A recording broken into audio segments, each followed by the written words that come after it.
ശ്രീലാം, കേരള ബി.ജെ.പിയിൽ നേതൃമാറ്റം അനിവാര്യമാണ് എന്ന് സോഷ്യൽ മീഡിയയിലുമെല്ലാം വളരെയധികം ചർച്ചകൾ നടക്കുന്നുണ്ട്. അതായത് ബി.ജെ.പി പ്രവർത്തകർ തന്നെ ഇത് ആവശ്യപ്പെടുന്നു എന്നാണ് പലരും പറയുന്നത്. ശരിക്കും ഈ ഒരു നേതൃമാറ്റം ഇപ്പോ ബി.ജെ.പിയിൽ അനിവാര്യമാണോ? അതിനെന്തെങ്കിലും സാധ്യതയുണ്ടോ? പ്രീത, ഒരു തരത്തിലുള്ള നേതൃമാറ്റത്തിന് സാധ്യതയില്ല എന്നാണ് ഞാൻ മനസ്സിലാക്കുന്നത്. അതിന് കാരണം ബി.ജെ.പിയിൽ നേതൃമാറ്റം ആവശ്യപ്പെടുന്നത് ഇപ്പോ സോഷ്യൽ മീഡിയയിലുള്ളവരും ചില ഓൺലൈൻ മാധ്യമങ്ങളുമാണ്. ഈ ഓൺലൈൻ മാധ്യമങ്ങൾക്കോ ഉള്ളവർ അല്ലെങ്കിൽ മുഖ്യധാരാ മാധ്യമങ്ങൾക്കോ ഇതിൽ എന്താണ് അജണ്ട? അവരാരാണ് കേരളത്തിലെ ബി.ജെ.പിയുടെ സംസ്ഥാന പ്രസിഡന്റിനെ തീരുമാനിക്കാനും ഇന്നയാളെ മാറ്റി ഇന്നയാളെ ആക്കണമെന്ന് പറയാനും അവർ വന്നെങ്കിലേ രക്ഷപ്പെടുകയുള്ളൂ എന്ന് പറയാനും എന്തിനാണ് ഇത്തരം വിഷയങ്ങളിൽ ഒരു ഓൺലൈൻ മാധ്യമം ഇടപെടുന്നത്? എന്തെങ്കിലും ബി.ജെ.പിയിൽ ഇഷ്യൂ ഉണ്ടെങ്കിൽ ആ ഇഷ്യൂമായി ബേസ് ചെയ്ത് വാർത്ത കൊടുക്കുക എന്നതിനപ്പുറത്തേക്ക് ഓൺലൈൻ മാധ്യമങ്ങൾ ഒരാൾ മോശമാണെന്നും മറ്റൊരാൾ നല്ലതാണെന്നും പ്രചരിപ്പിക്കുന്നതിന്റെ പ്രധാനപ്പെട്ട കാരണം എന്താണ്? അതിനെയാണ് സാധാരണഗതിയിൽ നമ്മൾ പെയ്ഡ് ന്യൂസ് എന്ന് പറയുന്നത്. ചെല്ലും ചെലവും കൊടുത്ത് ചില മാധ്യമങ്ങളെ ചിലർ വളർത്തുന്നുണ്ടോ എന്ന കാര്യത്തിൽ സംശയമില്ല. അത്തരത്തിലുള്ള മാധ്യമങ്ങളായിരിക്കാം ഏതെങ്കിലും കാരണം കൊണ്ടോ അല്ലെങ്കിൽ അവർക്ക് ഏതെങ്കിലും തരത്തിലുള്ള ഗുണങ്ങൾ ഉണ്ടാകുന്നത് കൊണ്ടോ ഒക്കെ ആയിരിക്കാം ഇത്തരത്തിലുള്ള പ്രചരണം നടത്തുന്നത്. അതും കേരളത്തിലെ ബി.ജെ.പി പോലുള്ള സംഘടനാ സംവിധാനത്തെ ഏതെങ്കിലും കേവലം 4 വാർത്തകൾ കൊണ്ടോ 2 ഫേസ്ബുക്ക് പോസ്റ്റ് കൊണ്ടോ നേരിടാൻ കഴിയുമെന്ന് വിചാരിക്കുന്നതിന് അബദ്ധമല്ലേ? ഇന്ത്യയിൽ ഏറ്റവും കൂടുതൽ കേഡർ സംവിധാനമുള്ള രാഷ്ട്രീയ പാർട്ടി ഏതാ? ബി.ജെ.പി ആണ്. ആ കേഡർ സംവിധാനമുള്ള രാഷ്ട്രീയ പാർട്ടിയിൽ താൽക്കാലികമായി സ്ഥാനമോഹികളായ ചിലർ കിടന്ന് കാട്ടിക്കൂട്ടുന്ന ഒരു വലിയ അംഗത്തിനപ്പുറത്തേക്ക് ഇവിടെ എന്താണ് സംഭവിക്കുന്നത്? ഇത്രയും കാലം ഒരു ഗ്രൂപ്പിസവും ഇല്ലെന്ന് പറഞ്ഞുകൊണ്ടിരുന്നവർ എന്തുകൊണ്ടാണ് ഈ തെരഞ്ഞെടുപ്പുമായി ബന്ധപ്പെട്ട് ഗ്രൂപ്പിസം ആരോപിക്കുന്നത്? ഈ തെരഞ്ഞെടുപ്പിൽ ഇത്ര വലിയ തിരിച്ചടി പാർട്ടിയിൽ നിന്ന് തന്നെ നൽകാനുള്ള കാരണം എന്താണ്? യഥാർത്ഥത്തിൽ അതിനുള്ള കാരണം സംഘടനാ തെരഞ്ഞെടുപ്പ് വരുന്നുണ്ട് എന്നുള്ളത് കൊണ്ടാണ്. ഈ സംഘടനാ തെരഞ്ഞെടുപ്പിൽ സംഘടനയുടെ സംസ്ഥാന പ്രസിഡന്റ് ആകാൻ കച്ച കെട്ടി ഇറങ്ങിയിരിക്കുന്ന ചിലർ 2-3 വർഷമായി അതിനുള്ള പ്രവർത്തനങ്ങൾ നടത്തുന്നുണ്ട്. അത്തരത്തിലുള്ള പ്രവർത്തനങ്ങളുടെ ഭാഗമായി ചില മാധ്യമങ്ങളെ വെച്ചു നമുക്കറിയാം, വൈഡ്ലി സ്പ്രെഡ് ആയിട്ടുള്ള ചില ഓൺലൈൻ മാധ്യമങ്ങളും അതുപോലെ തന്നെ മാധ്യമങ്ങളും ഒക്കെ കേരളത്തിലെ ജനങ്ങളുടെ മനസ്സിനെ സ്വാധീനിക്കുന്നുണ്ട്. ഇതൊന്നും അല്ലെന്നേ രാഷ്ട്രീയ പ്രവർത്തനം. മാധ്യമങ്ങളിൽ കാണുന്നതാണോ രാഷ്ട്രീയ പ്രവർത്തനം? ഒരു സംസ്ഥാന പ്രസിഡന്റ് അല്ലെങ്കിൽ സംസ്ഥാന ഭാരവാഹികൾ എങ്ങനെ പ്രവർത്തിക്കണമെന്നും അത് എങ്ങനെയാണെന്നും പാർട്ടിയുടെ നിർദ്ദേശം അനുസരിച്ചാണ് പ്രവർത്തിക്കുക. ഞാൻ ചോദിക്കട്ടെ, ഈ കേരളത്തിൽ നമ്മൾ പറയുന്നു കേരളത്തിൽ കെ സുരേന്ദ്രൻ മോശക്കാരനാണെന്ന് സ്ഥാപിക്കാൻ. കെ സുരേന്ദ്രനോട് കേന്ദ്രം പറയുന്ന പരിപാടികൾ, കേന്ദ്രം പറയുന്ന കാര്യങ്ങളല്ലാതെ കെ സുരേന്ദ്രന് സ്വന്തമായി ഒരു തീരുമാനം എടുക്കാൻ കഴിയുമോ? ഇതെല്ലാം സംസ്ഥാന കമ്മിറ്റിയിൽ ചർച്ച ചെയ്തിട്ടല്ല. ഇതിൽ എല്ലാവരും ഈക്വലി റെസ്പോൺസിബിൾ അല്ലേ? സുരേന്ദ്രൻ മാത്രമായി ഒരു ഏകാധിപത്യ പ്രവണതയുമായി മുന്നോട്ട് പോകുന്നു എന്ന് പറയാൻ കഴിയുമോ?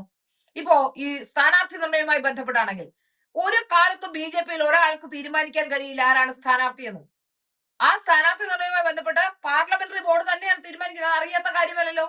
പിന്നെ ആദ്യഘട്ടം മുതൽ ഈ സ്ഥാനാർത്ഥി, അതായത് പാലക്കാട് സ്ഥാനാർത്ഥി മോശമാണെന്ന് അവിടുത്തെ കൗൺസിലർമാരുടെയും ചെയർമാന്റെയും മനസ്സിലടക്കം കുത്തിവെച്ചത് ആരാണ്?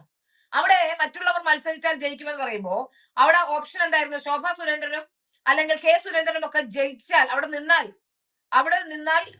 നിന്ന് ജയിക്കുമെന്ന് പറയുമ്പോ അതിലും പ്രഗത്ഭനായി ഈ ശ്രീധരൻ നിന്നിട്ട് അവിടെ റിലീജിയസ് പോളറൈസേഷൻ ഉണ്ടായി തോറ്റുപോയ സ്ഥലമല്ലേ? അവിടെ എങ്ങനെയാണെന്നേ ഈ പ്രാവശ്യം SDPI വളരെ കൃത്യമായി അവരുടെ വോട്ടുകൾ നിലനിർത്താൻ SDPI വളരെ വ്യക്തമായി തന്നെ ബി.ജെ.പി അധികാരത്തിൽ വരും അല്ലെങ്കിൽ ബി.ജെ.പി ജയിക്കും, അതുകൊണ്ട് കൃത്യമായി വോട്ട് ഉറപ്പാക്കാൻ വളരെ കൃത്യമായി ശ്രമം നടത്തിയിട്ടില്ലേ? വീട് വീടാന്തരം കയറി ഇറങ്ങി SDPI അവിടെ വോട്ട് ക്യാൻവാസ് ചെയ്തിട്ടുണ്ട്.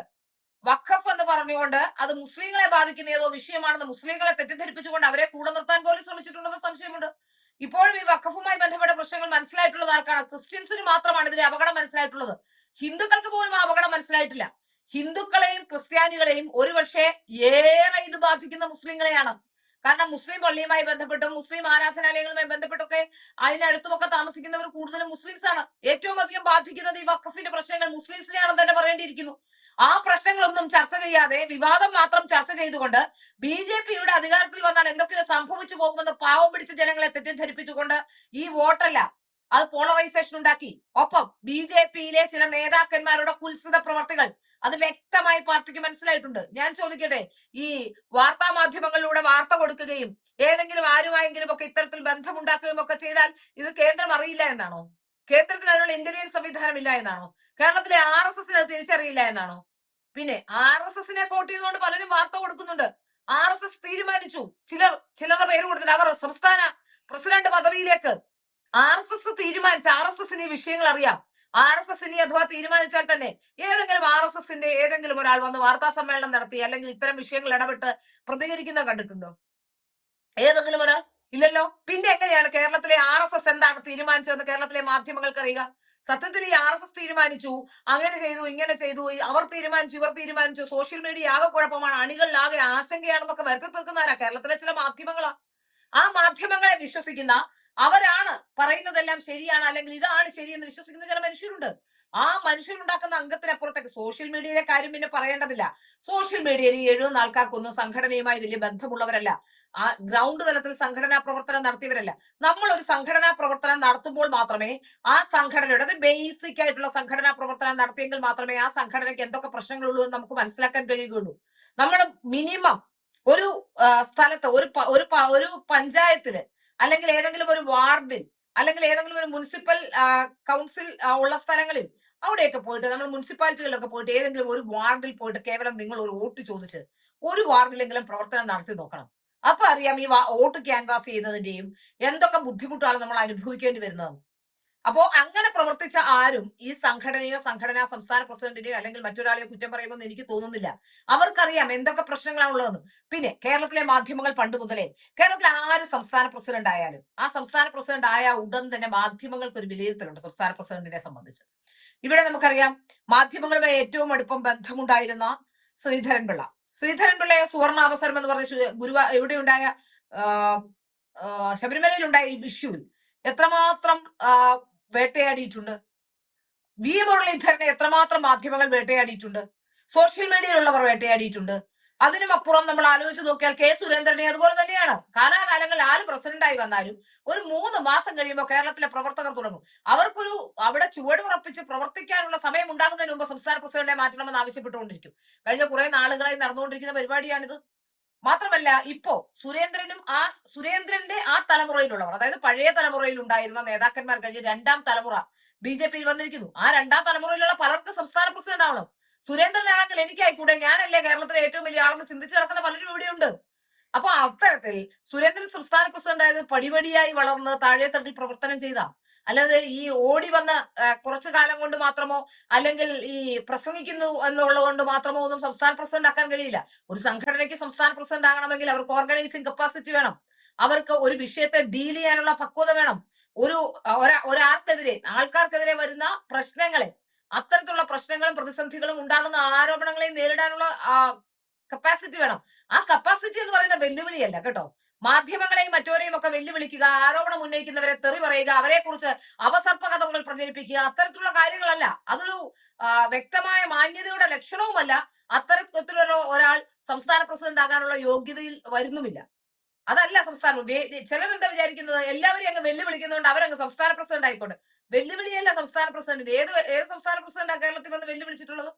കേരളത്തിലെ മാധ്യമങ്ങളെ വെല്ലുവിളിക്കുക അല്ലെങ്കിൽ മറ്റുള്ളവരെ വെല്ലുവിളിക്കുക, എന്തെങ്കിലും പറഞ്ഞാൽ സ്ത്രീയോ പുരുഷനോ എന്ന പരിഗണന പോലും കൊടുക്കാതെ അവരെ കുറിച്ച് അപസർപ്പ കഥകൾ മെനയുക, അവരെ കുറിച്ച് വ്യംഗ്യാർത്ഥത്തിൽ മോശക്കാരാണെന്ന് ചിത്രീകരിക്കുന്ന വാക്കുകൾ പറയുക, ഇത്തരത്തിലുള്ള വാക്കുകൾ പറയുക. ഇനി ഒരാൾ ചർച്ചയ്ക്ക് വന്നാൽ അത് വിളിച്ചു പറയുക.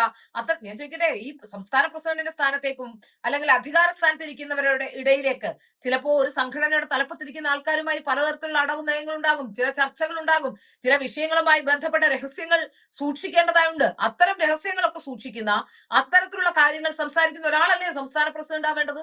സുരേന്ദ്രൻ നോക്കൂ, സന്ദീപ് വാര്യരുമായി ബന്ധപ്പെട്ട് സന്ദീപ് വാര്യർ എത്രയധികം ആക്ഷേപം ഉന്നയിച്ചിട്ടും സന്ദീപ് വാര്യരെ കുറിച്ച് വ്യക്തിപരമായ ഒരു ആരോപണവും സുരേന്ദ്രൻ ഉന്നയിച്ചില്ലല്ലോ. ഉന്നയിച്ചോ?